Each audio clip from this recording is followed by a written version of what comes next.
কথায় বলে খুঁজলে নাকি ঈশ্বরও মেলে, কিন্তু আমরা সেই কথাটিকে অতখানি গুরুত্ব দিই না। আমরা ভাবি যাকে চোখে দেখা যায় না তার আবার কিসের অস্তিত্ব। কিন্তু যা কিছুর অস্তিত্ব আমরা দেখতে পাই, তখনও কি আমরা ঈশ্বরের প্রতি সন্দিহান হই না?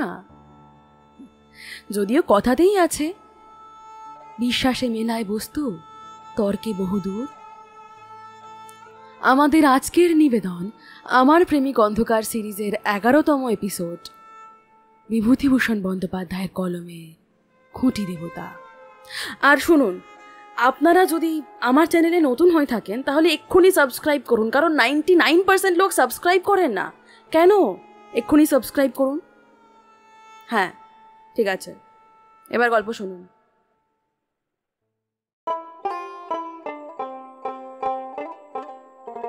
ঘোষপাড়ার দোলের মেলায় যাওয়ার পথে গঙ্গার ধারে একটা মঠ পড়ে।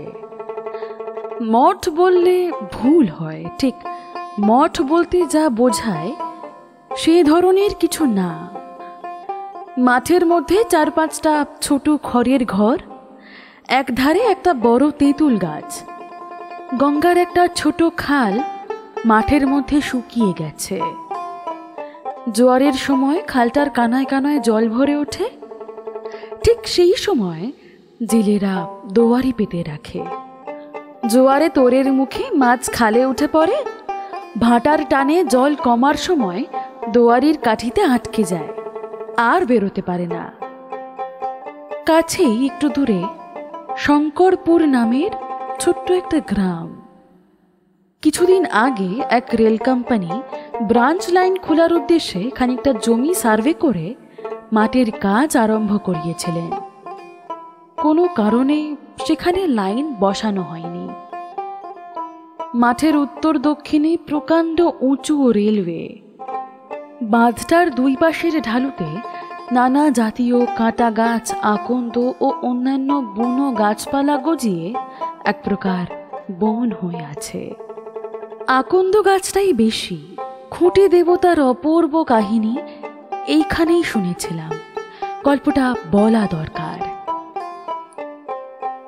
শঙ্করপুর গ্রামের পাশে ছিল হেলেঞ্চা শিবপুর। এখন তার আর কোনো চিহ্নই নেই। বছর 15 আগে মাটির খানিক তলিয়ে গিয়ে মাঝগঙ্গার ওই বড় চরটার সৃষ্টি হয়েছে। পূর্বস্থলীর চৌধুরী জমিদারদের সাথে ওই চরের দখল নিয়ে পুরনো প্রজাদের অনেক দাঙ্গা ও মকদ্দমা হয়েছিল। শেষ পর্যন্ত প্রজারাই মামলায় যেতে। কিন্তু চরটা চিরকালই বালুকাময় থেকে গেল। আজ 10 বছরের মধ্যেও চাষের উপযুক্ত হলো না। পাঞ্জা সাহেব আসলেও চরটা প্রজাদের কোনো কাজে লাগে না, অনাবাদী অবস্থায় পড়ে থাকে। আজকাল কেউ কেউ ওতে তরমুজ, কাঁকুর এইসব গাছ লাগাচ্ছে। এই গ্রামে রাঘব চক্রবর্তী পূজারী বামুন ছিলেন। রাঘব চক্রবর্তীর কেউ ছিল না। পৈতৃক আমলের ছোট্ট খড়ের বাড়িতে একাই থাকতেন।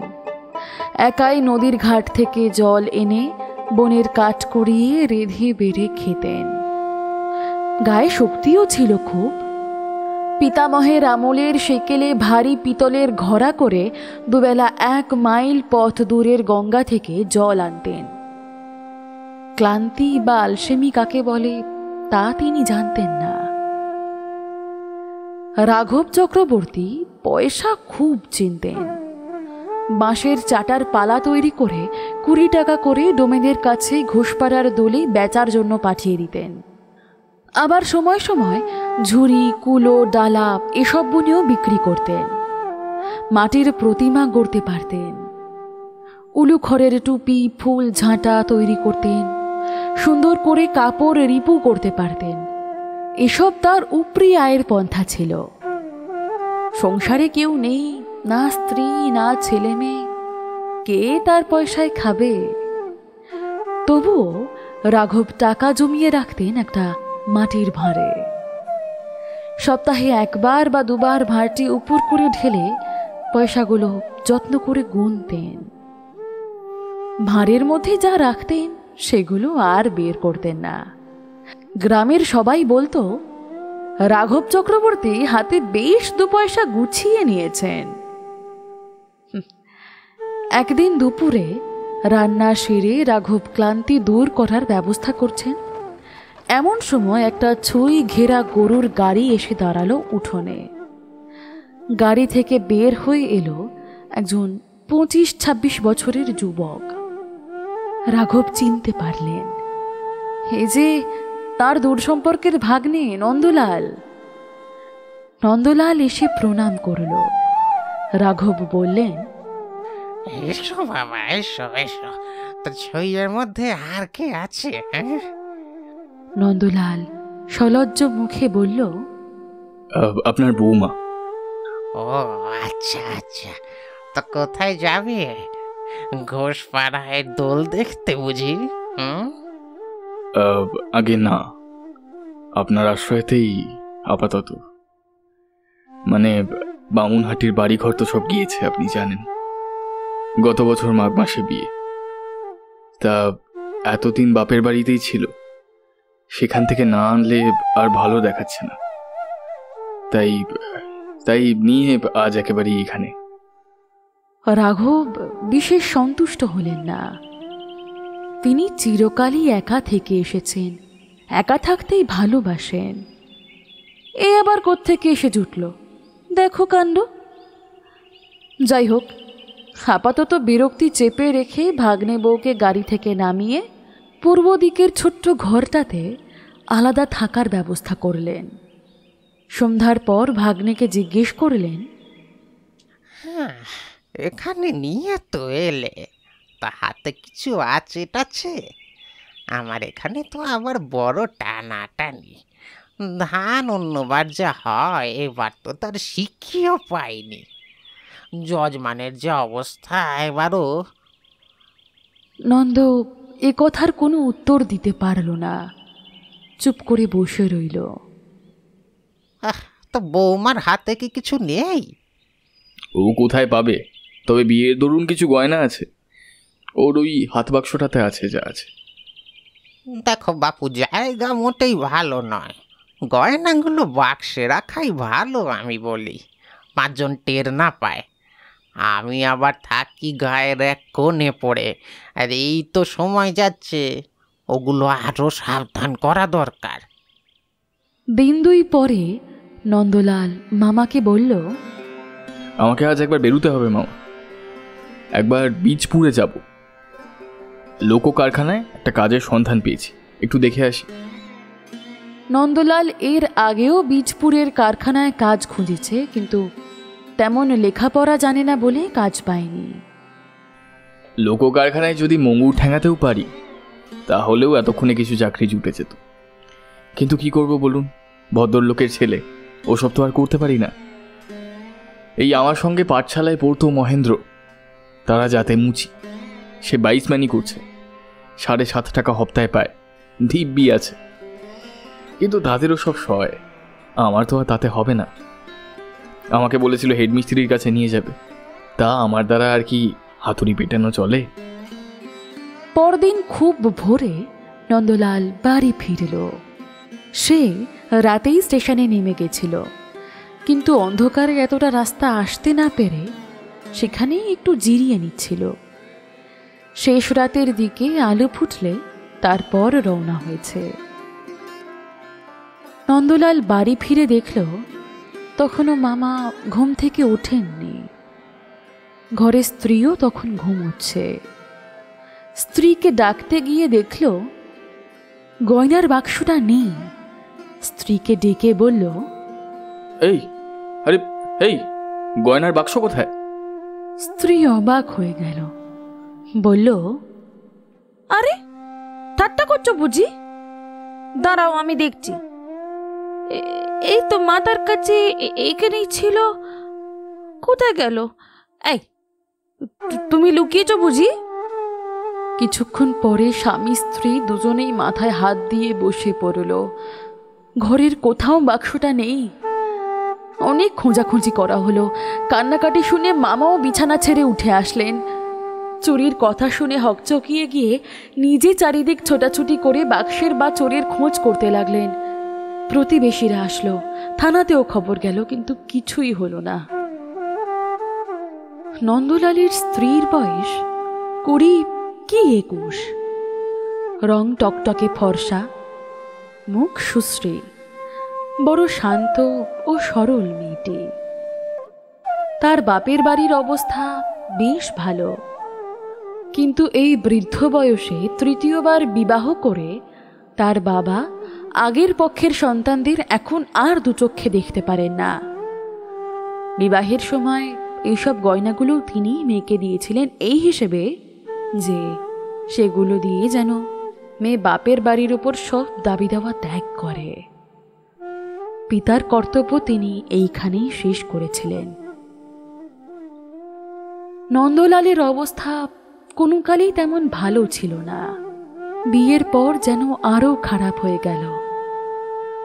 ওই গয়না কটাই হয়ে উঠল সংসারের একমাত্র সম্বল।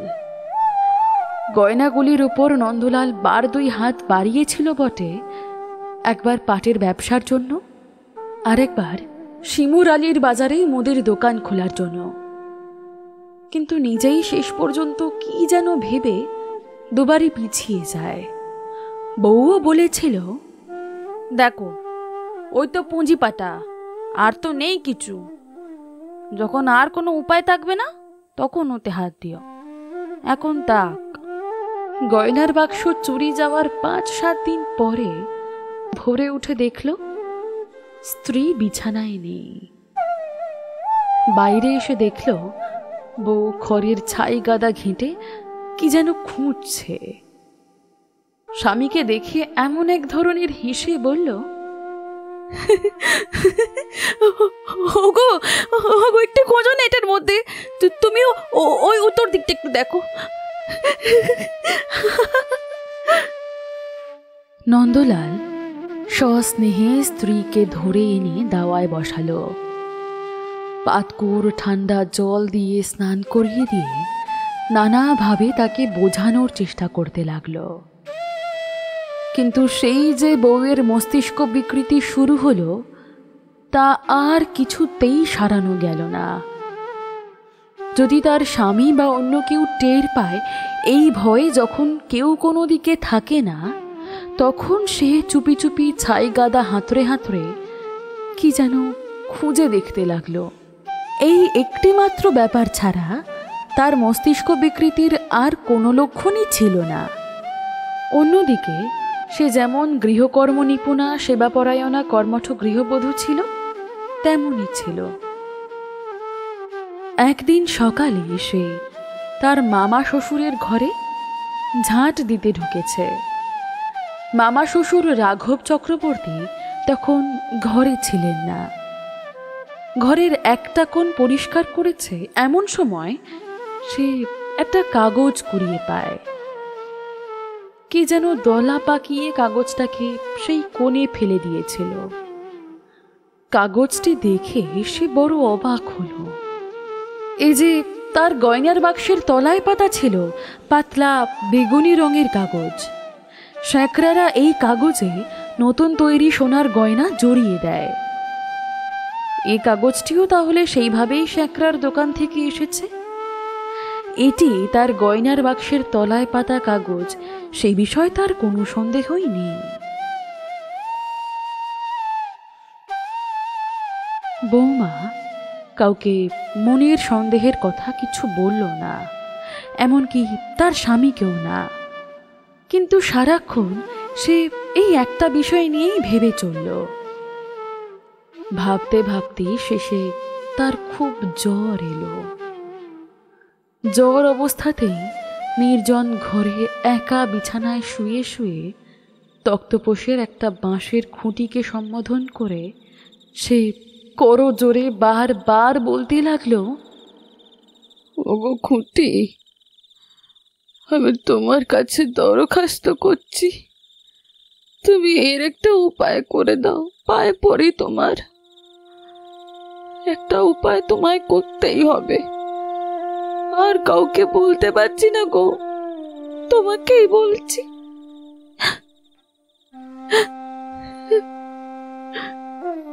বাঁশের খুঁটিটা ছাড়া আর কেউ তার প্রাণের আকুতি শুনতে পেল না। কত রাত দিন যে নির্জনে খুঁটিটার কাছে এসে এই একটাই নিবেদন করে যেতে লাগলো, তা সেই জানে। তাদের বাড়ির সামনে প্রকাণ্ড মাঠ ছিল, গঙ্গার পার পর্যন্ত সম্পূর্ণ সবুজ ঘাসে ভরা। তারপরেই খাড়া পার নেমে গিয়েছে জল অবধি। জল সেখানে অগভীর, চওড়াতেও ওই হাত 10 মাত্র। তারপরে গঙ্গার বড় চরটা, সারা বছরেই চরে জলচর পাখির ঝাঁক চড়ে বেড়ায়। চরার বাইরের গভীর বড় গঙ্গার দিকে না গিয়ে তারা গঙ্গার এই ছোট অপরিসর অংশটাতেই থাকে। কণ্টিকারের বনে চরার বালি প্রায় ঢেকে ফেলেছে। 12 মাস তার বেগুনি ফুল ফুটে নির্জন বালির চরটাকে আলো করে রাখে। মাঠে আর কোনো গাছপালা নেই। ছেলেদের ফুটবল খেলার মাঠের মতো সমতল ও ঘাসে ভর্তি। দক্ষিণে ও বাঁয়ে একদিকে বড় রেলওয়ে বাঁধ ও অন্যদিকে দূরবর্তী গ্রাম সীমার বনরেখার কোল পর্যন্ত তা বিস্তৃত। 2-1 সারির তাল গাছ এখানে ওখানে দেখা যায়। তাছাড়া এই বড় মাঠটায় অন্য কোনো গাছ আর চোখে পড়ে না। এই বিশাল মাঠে প্রতিদিন সকাল হয়। সূর্য মাঝ আকাশে দুপুরে আগুন ছড়ায়।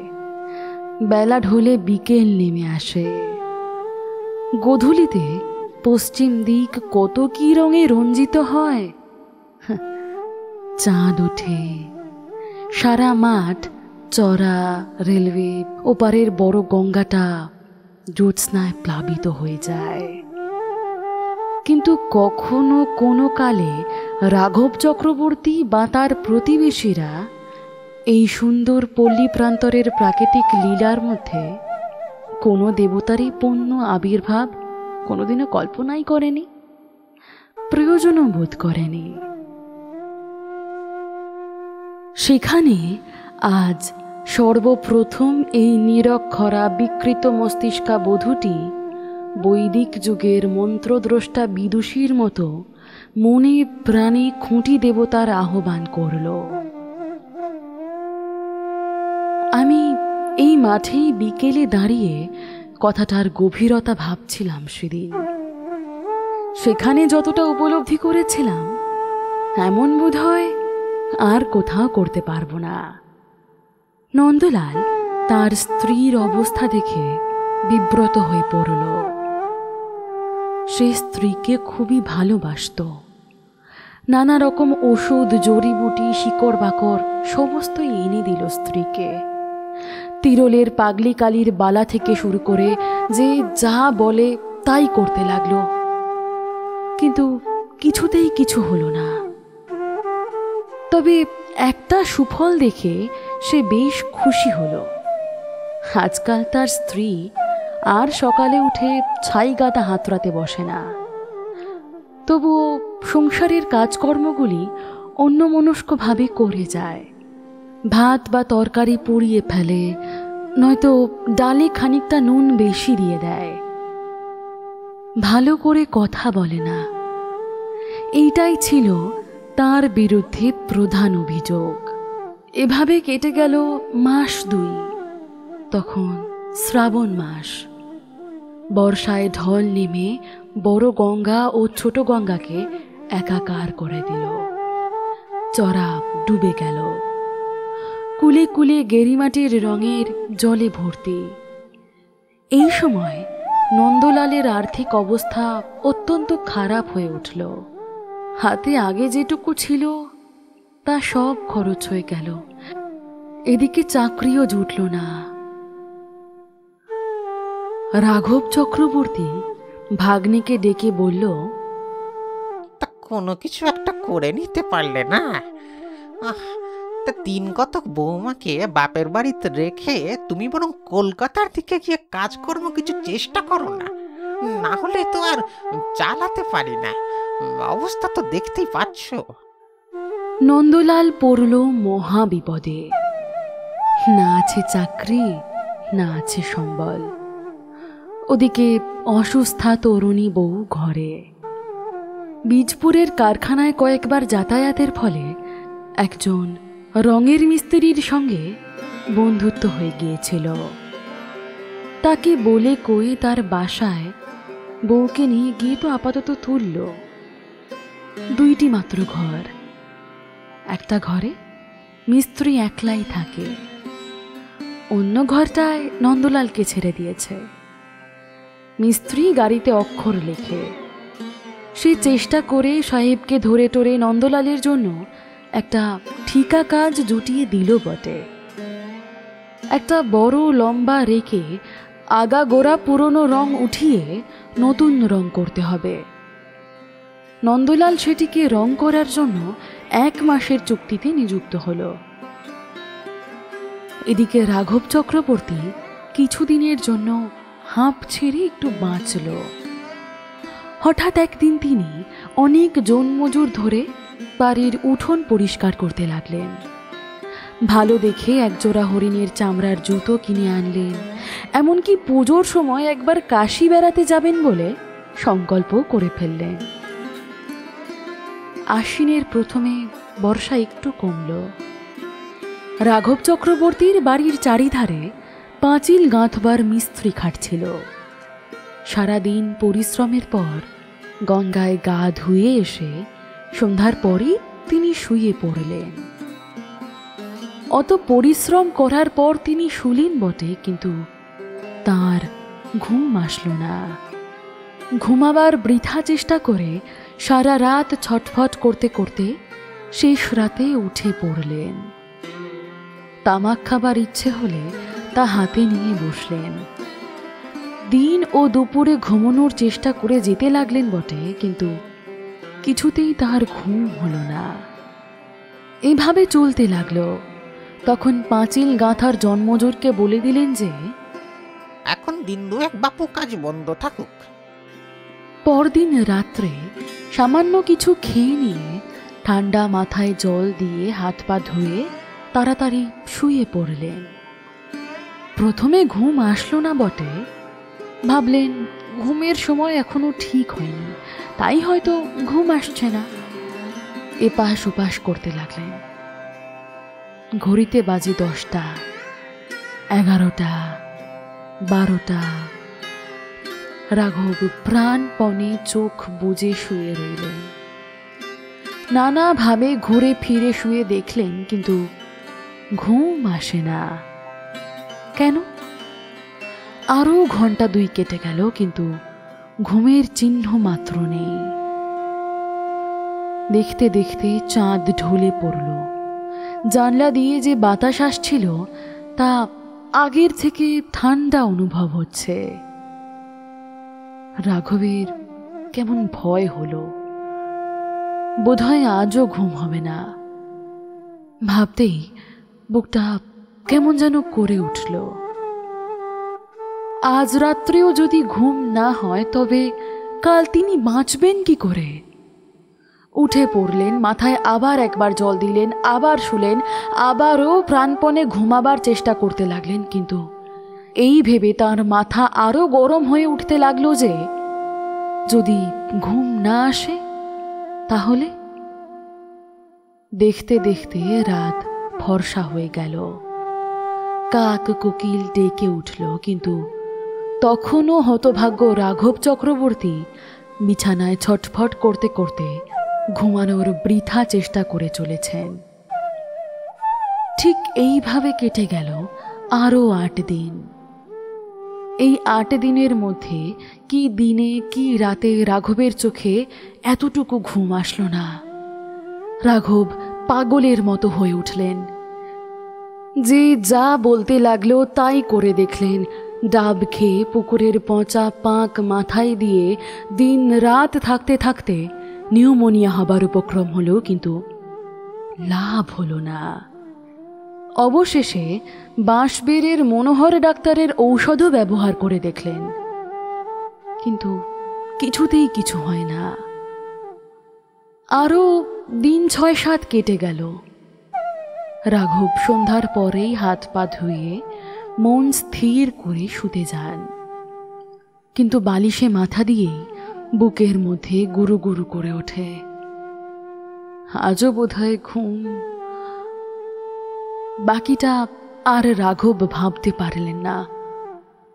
রাজমিস্ত্রির দল কাজ শেষ না করেই চলে গেল। উঠোনে জঙ্গল গজিয়ে উঠল। রাঘব আজকাল স্নানাহার করতে চায় না, চলাফেরা করতে চায় না, সবসময় ঘরের দাওয়ায় চুপ করে বসে থাকে। তামাক খাবার রুচিও ক্রমে হারিয়ে ফেললেন। লোকজনের সঙ্গে ভালো করে কথাবার্তাটুকুও বলতে তার ভালো লাগে না। পয়সার ভাঁড় উপর করে গুনে দেখার ইচ্ছেও চলে গেছে। চিকিৎসা তখনও চলছিল। গ্রামের বৃদ্ধ শিবকবিরাজ বলল, তোমার রোগটা হচ্ছে মানসিক। ঘুম হবে না এ কথা ভাবো কেন শোয়ার আগে? খুব সাহস করবে, মনে মনে জোর করে ভাববে যে আজকে ঘুম হবেই, নিশ্চয়ই হবে, আজ ঠিক ঘুমাবো। এরকম করে দেখো দেখি। আর সকাল সকাল শুতে যেও না, যে সময় যেতে সেই সময় যাবে, কেমন? কবিরাজের পরামর্শ মতো রাঘব সন্ধ্যার পর আগের মতোই রান্না করে খেয়ে নিলেন। দাওয়ায় বসে গুনগুন করে গানও গাইলেন। তারপর ঠান্ডা জলে হাত পা ও মাথা ধুয়ে শুয়ে পড়লেন। মনে মনে দৃঢ় সংকল্প করলেন, আজ তিনি নিশ্চয়ই ঘুমাবেন, নিশ্চয়ই। কিন্তু বালিশে মাথা দিয়েই বুকটা কেমন যেন করে উঠল। যদি ঘুম না হয়?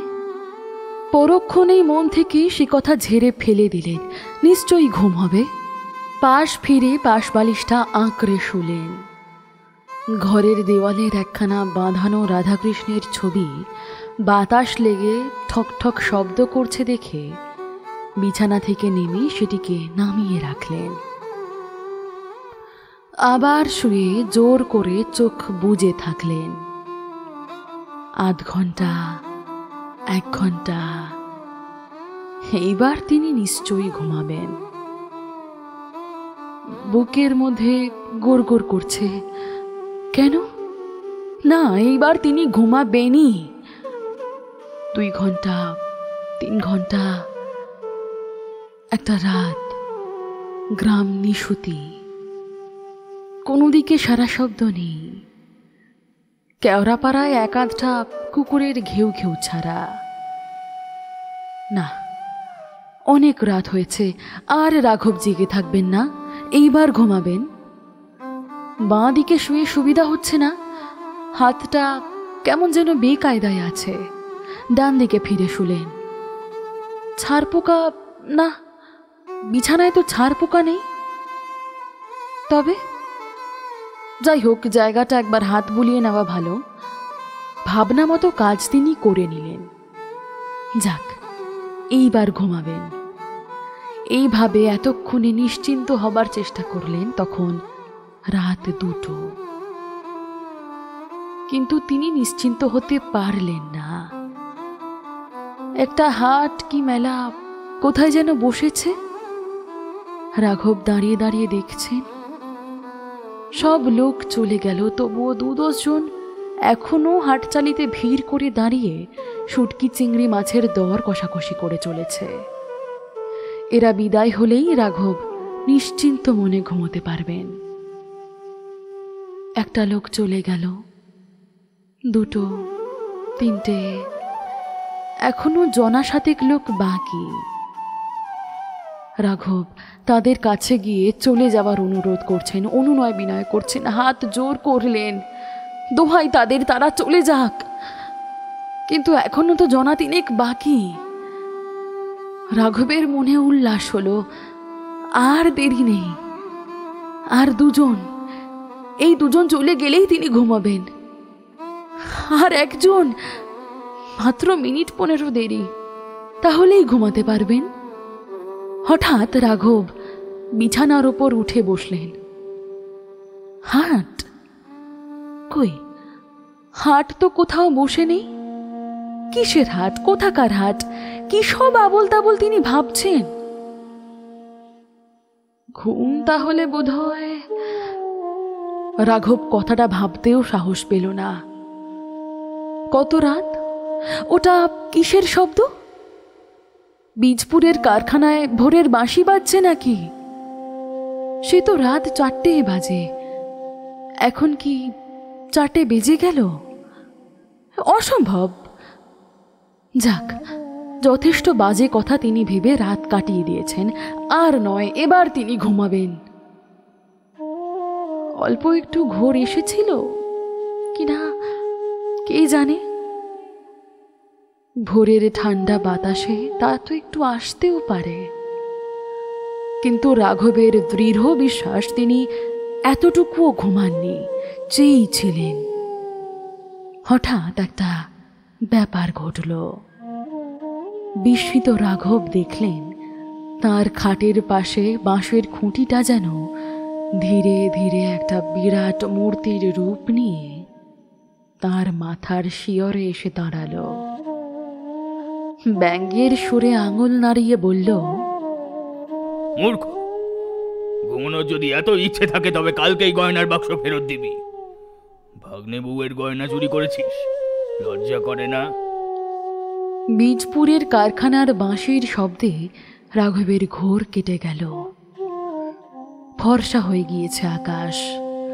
রাঘবের বুক ধরফর করে উঠেছে, চোখ জ্বালা করছে। মাথায় যেন কেউ বোঝা চাপিয়ে দিয়েছে, শরীর ভেঙে পড়তে চাইছে। না, তিনি একটুও ঘুমননি, এতটুকুও না। বাঁশের খুঁটি টুটি কিচ্ছু না, ও সব মাথা গরমের ফল।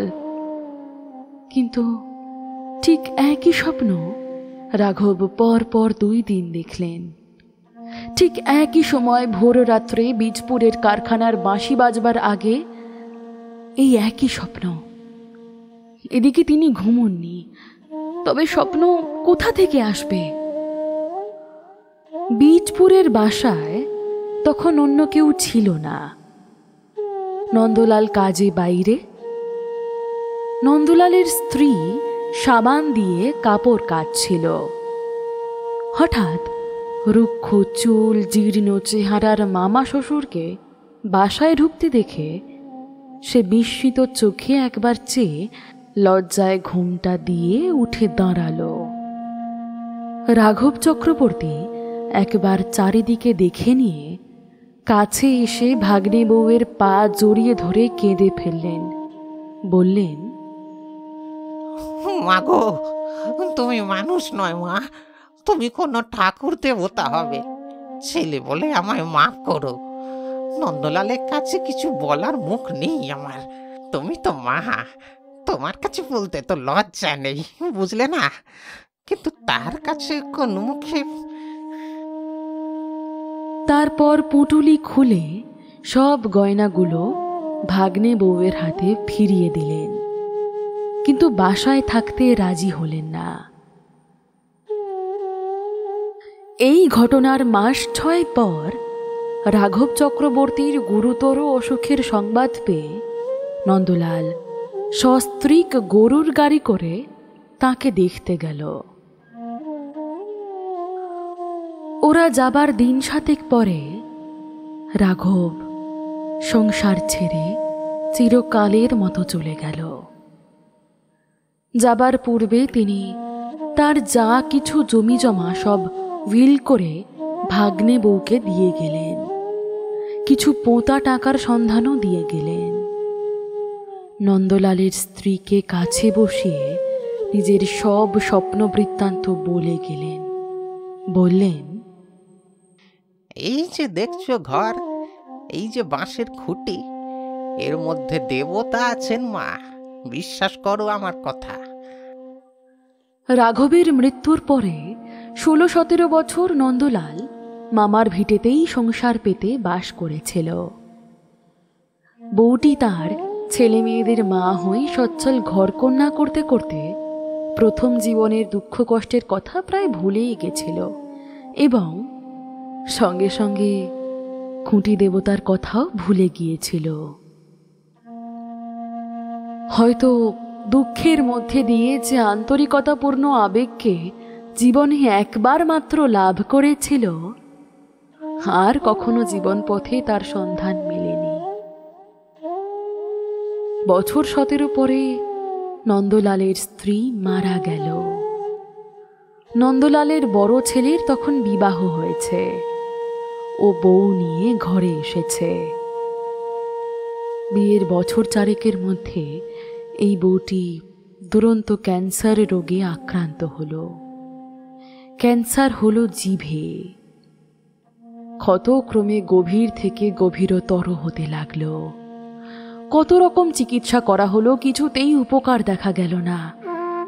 সে শুয়ে যন্ত্রণায় ছটফট করত, ইদানিং কথা পর্যন্ত বলতে পারে না। তার যন্ত্রণা দেখে সকলেই তার মৃত্যু কামনা করতে লাগলো, কিন্তু বছর ঘুরে গেল, মৃত্যুর কোনো লক্ষণ নেই। অথচ নিজে যন্ত্রণা পেয়ে আরও 5 জনকে যন্ত্রণা দিয়ে এসে জীবনমৃত অবস্থায় বেঁচে থাকল। বউটি শাশুড়ির কাছে খুঁটি দেবতার গল্প শুনেও জানতও না। একদিন সে সারা রাত রোগের যন্ত্রণায় ছটফট করছে। শ্রাবণ মাস, শেষ রাতের দিকে ভয়ানক বৃষ্টি নামল। ঠান্ডাও খুব, বাইরে জোরে বাতাসও বইছে। মাথার শিয়রে একটা কাঁসার ছোট ঘটিতে জল ছিল। এক চুমুকে জল খেয়ে সে পাশ ফিরে শুতেই একটু তন্দ্রা মতো আসলো। তার মনে হলো পাশের খুঁটিটা আর খুঁটি নেই। তাদের গ্রামের শ্যামরায় মন্দিরের শ্যামরায় ঠাকুর যেন সেখানে দাঁড়িয়ে মুচকি হেসে তার দিকে তাকিয়ে আছেন। ছোটবেলা থেকে কতবার সে শ্যামরায়কে আগে দেখেছে। কত বিকেলে উঠোনের বেল ফুলের গাছ থেকে ফুল তুলে মালা গেঁথে বিকেলে ঠাকুরের গলায় পরিয়েছে। শ্যামরায়ের মূর্তি সে খুব ভালো করে চেনে। যেমন সুন্দর সুঠাম, তেমনি কমনীয় তরুণ দেবমূর্তি। বিশ্বাসে হয়তো মানুষের রোগও সারে। সেই বউটির তাই হয়েছিল। হয়তো সবটাই তার কল্পনা। রাঘব চক্রবর্তী যে বিরাট আকারের পুরুষটিকে দেখেছিলেন, সেও হয়তো তার অনিদ্রার জন্য মনের ভুল। কারণ খুঁটির মধ্যের দেবতা সেই রূপেই সবাইকে দর্শন দেন। সত্যি কি মিথ্যে জানি না, কিন্তু খুঁটি দেবতা সেই থেকে এই অঞ্চলে বেশ জাগ্রত হয়ে আছেন।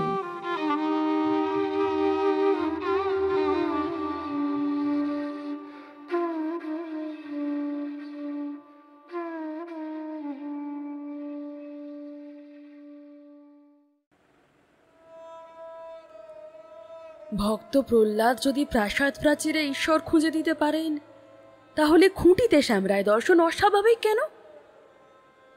ঈশ্বর তো থাকে বিশ্বাসে, আশায়, আবার কখনো আত্মগ্লানিতে, কর্মফলে।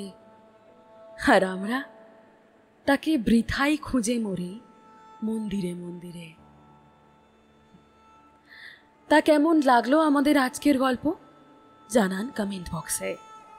ভালো লাগলে বেশি বেশি করে লাইক করবেন। আজকের মতো শুভরাত্রি। ইতি মৌপিয়া।